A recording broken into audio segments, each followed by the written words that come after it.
pessoal, sejam bem-vindos ao Letras na Rede.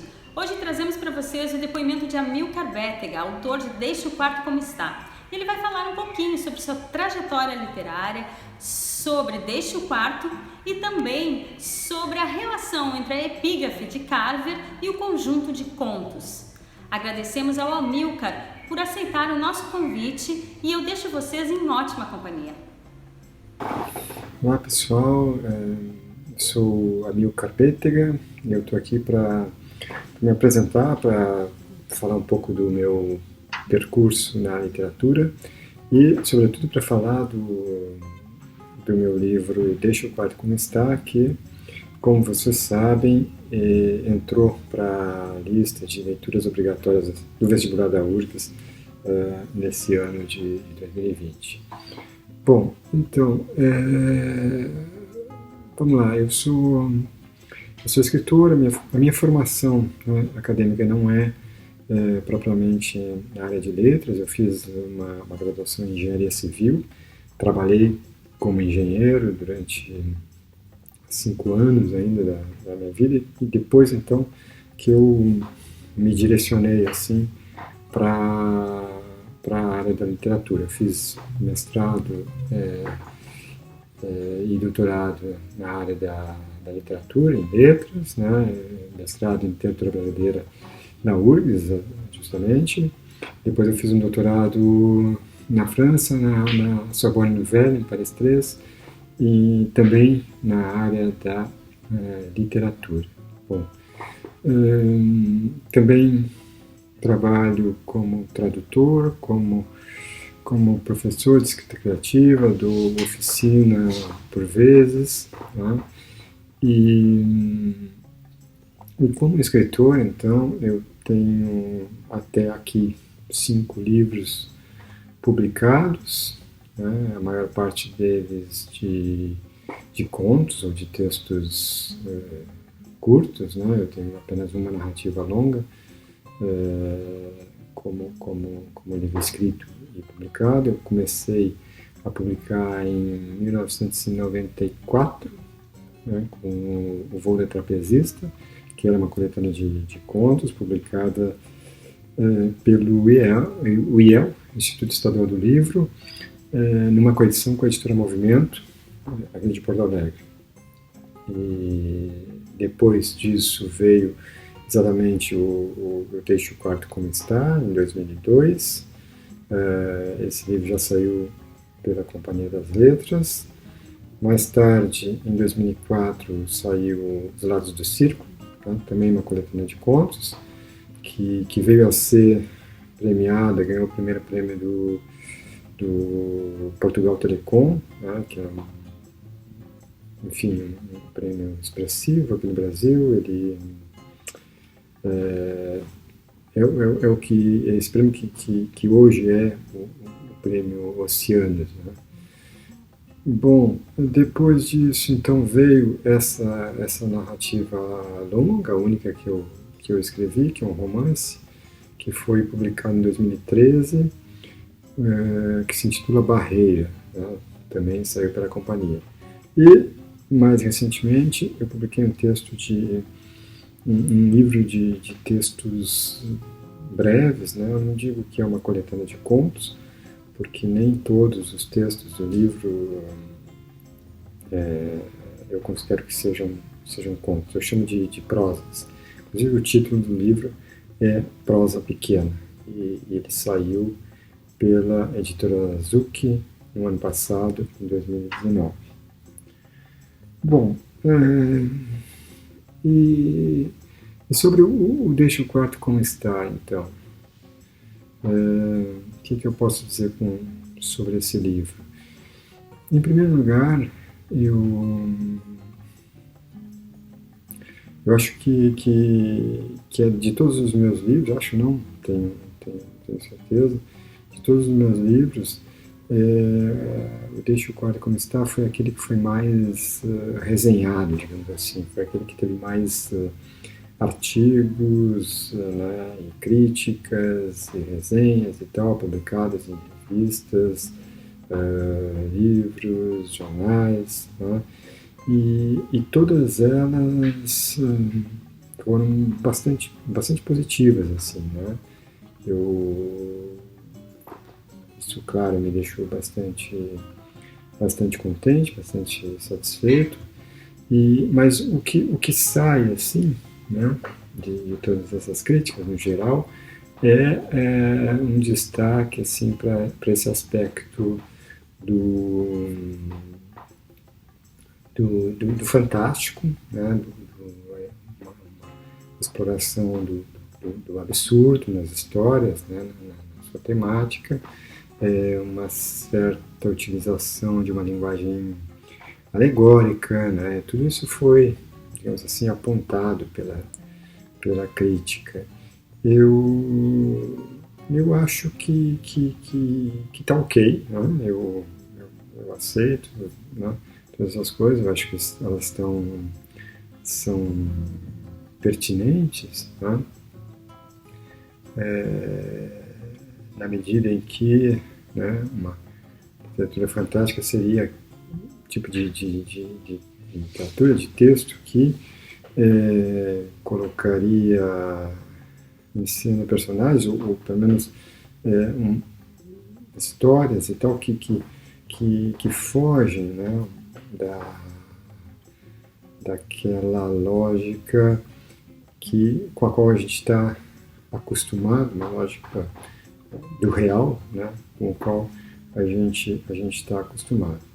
Então, como eu disse, né, aceito tudo isso, embora, né, eu acho que essas classificações da literatura fantástica, realismo mágico, enfim, realismo fantástico, todas essas coisas, às vezes elas podem ser um pouco redutoras, né, na medida em que se coloca num livro, ou mesmo determinado autor, esse rótulo, essa etiqueta, né, de alguém que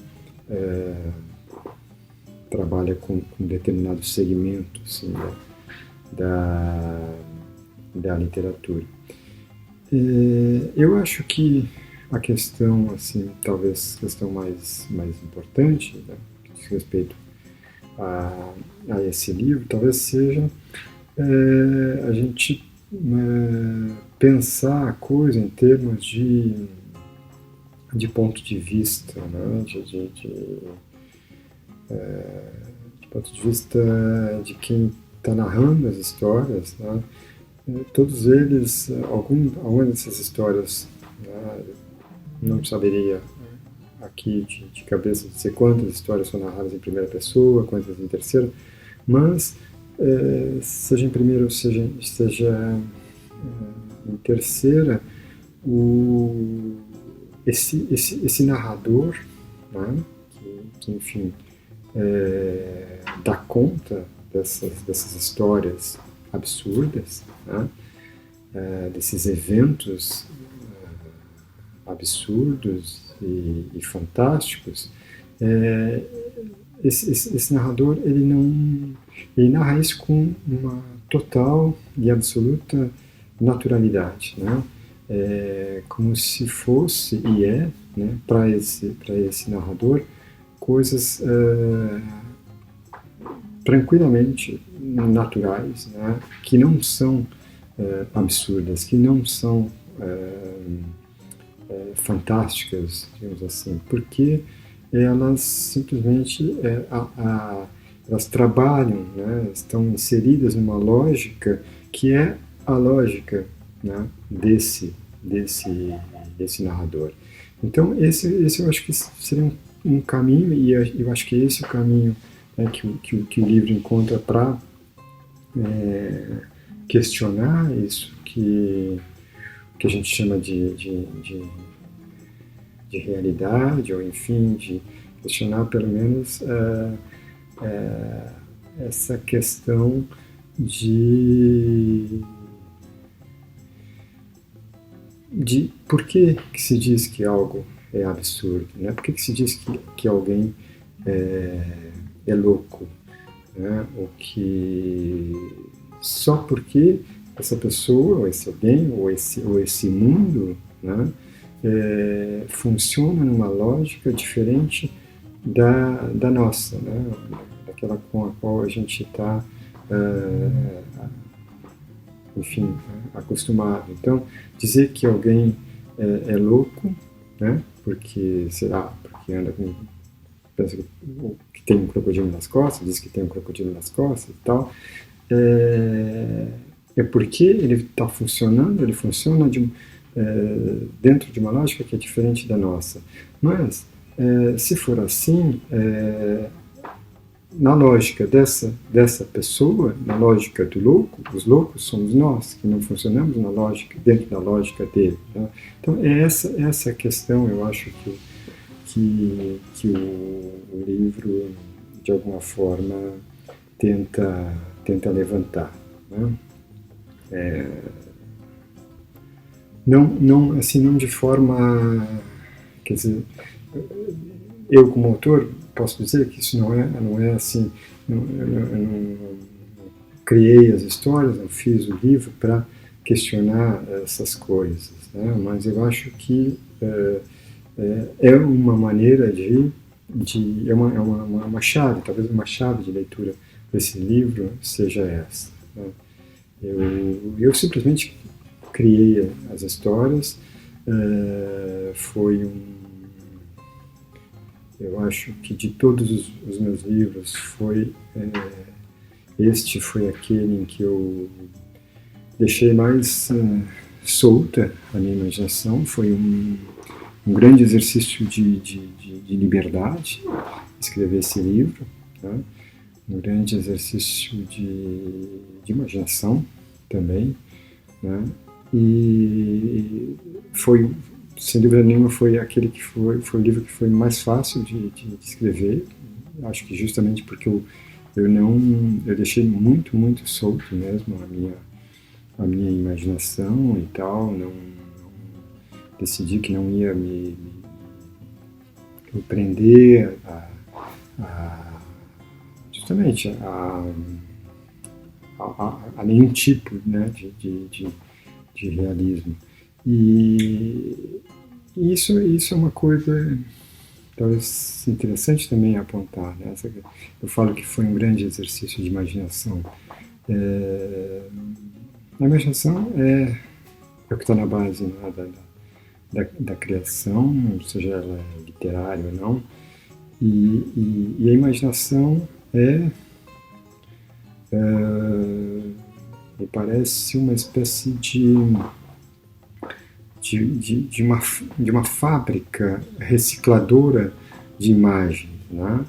A própria palavra imagem está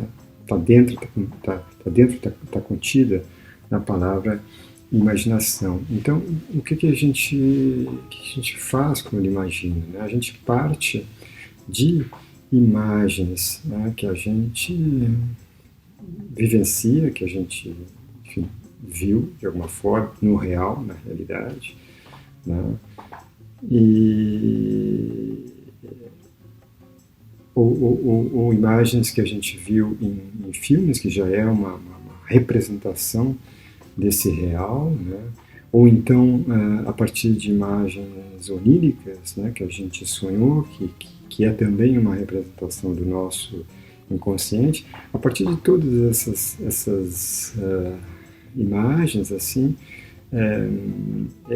a gente recicla todas elas, né? A gente transforma todas essas imagens em outras imagens, em imagens que são agora ficcionais, né?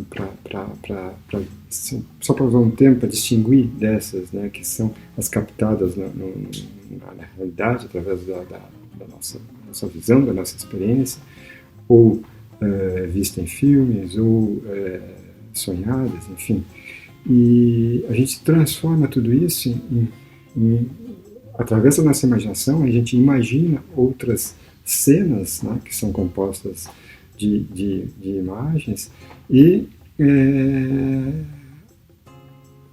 coloca palavras em cima disso, né, e transforma essas imagens ficcionais, reelaboradas, recicladas, em agora imagens textuais, em texto, em linguagem, né? No caso da literatura, no caso do escritor. Se a gente for falar de pintura, já é uma outra coisa. Mas, então, tudo isso para dizer que essa fábrica recicladora de imagens, que é a nossa imaginação, né, tudo isso ela trabalha a partir de coisas do real, né, da realidade. E dessa forma, é dessa forma que ela consegue também questionar a própria realidade, a realidade em que a gente está inserido. Né? O que mais? Assim, a Cristina me falou na mensagem que me passou, né, pedindo, apontando alguns tópicos sobre os quais eu poderia falar sobre este livro, e ela fala também na questão da epígrafe do Carver, né? E eu acho que essa epígrafe, né, ou pelo menos o autor da epígrafe que eu trago de alguma forma para dentro do livro, também eu acho que ela tá ligada a essa questão do realismo, da abordagem do realismo, como é que as questões do real são abordadas no Deixe o Quarto Como Está, porque justamente como esse livro, né, ele tem esses é composto por contos, por textos que fogem, né, a qualquer tipo de realismo, ou seja, exploram essas questões que são taxadas de absurdo e tal. Eu fiz questão de trazer para dentro, de alguma forma, né, através da epígrafe, um escritor como o Carver, que eu gosto muito, que foi fundamental na minha formação, mas que é um escritor essencialmente realista, né? Quem conhece um pouco a obra do Carver sabe disso, né? Um escritor o escritor realista, o contista americano realista por excelência. Todas essas histórias são bastante calcadas, né, na questão da realidade, enfim. E embora, né, esse conto do qual é extraída a epígrafe, ela fuge um pouco, assim, da temática mais geral do Carver, que é uma espécie de retrato da sociedade americana, né, da sociedade de classe média baixa americana, com personagens conflituados, de pais separados, de problemas de alcoolismo por vezes, tudo isso, né? Quase que todos os contos do Carver transitam por esse universo. E nesse conto que ele escreve, né, de onde eu tirei a epígrafe, não é nada disso, né? É um conto, de certa forma, como eu vou dizer, dá para a gente dizer que é um relato histórico, porque relata, embora ficcionalizando, relata um fato histórico, que é a morte do Chekhov, né, do escritor, que era o escritor de predileção do Carver, né. Bom, mas isso então para dizer que, embora, né, esse conto seja uma espécie de conto à parte, assim, na bibliografia do Carver, ele não deixa de ser um conto realista, como todos os outros contos do Carver, e trazer esse autor, né, extremamente realista para dentro do livro Deixe o Quarto Como Está, também é uma forma de dizer que sim, o Deixe o Quarto Como Está, essas histórias, né, entre aspas, absurdas e fantásticas, elas são também, de alguma forma, realistas, né? Retratam também a nossa realidade. Bom, eu acho que é isso, né? Eu acho que espero ter contribuído para, sei lá, para alargar talvez um pouco mais a leitura, ou pelo menos dar algumas pistas a mais, né, para a leitura e para a interpretação deste livro. É isso aí. Um abraço a todos. Tchau.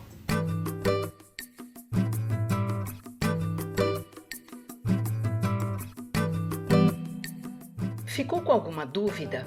Você pode deixar suas perguntas aqui nos comentários deste vídeo ou interagir com a gente nas nossas redes sociais. Todas as terças e sextas trazemos novos conteúdos sobre as leituras obrigatórias do vestibular da URGS 2021. Quer ficar por dentro de tudo? Aproveita e segue a gente. Você nos encontra em todas as mídias pelo @letrasnarede. Até mais!